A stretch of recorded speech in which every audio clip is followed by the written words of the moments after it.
malapit na rin tayo mga day. More than 5 kilometers yung nalakad natin mga day. Grabe. Wow. Non-stop atong walking mga day. Pauwi na tayo mga day.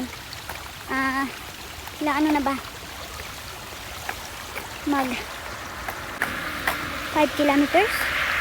Almost 5 kilometers yung na-walk natin mga day. Kasi from our house to Big is 3 kilometers na yun.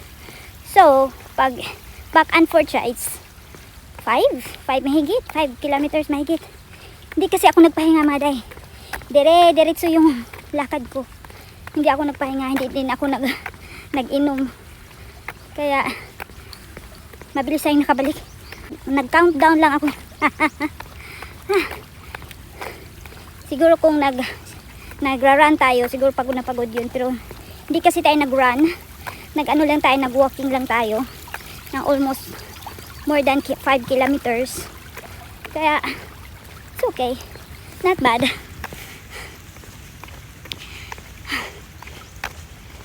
Doon na lang tayo inom sa bahay mga day.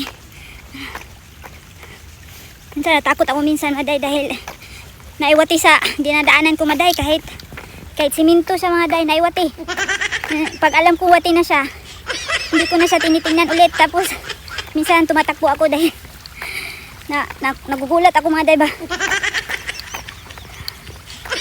Ayan. Yung ano lang sana, yung mataba pa rin tayo pero fit ba. Yun ang gusto kong goal. Bye! Kapag ko nga day.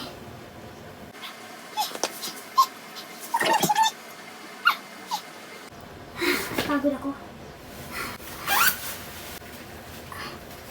Basang-basa siya. Mahaba din yung nilakad. Pangya eh. Thank you Lord.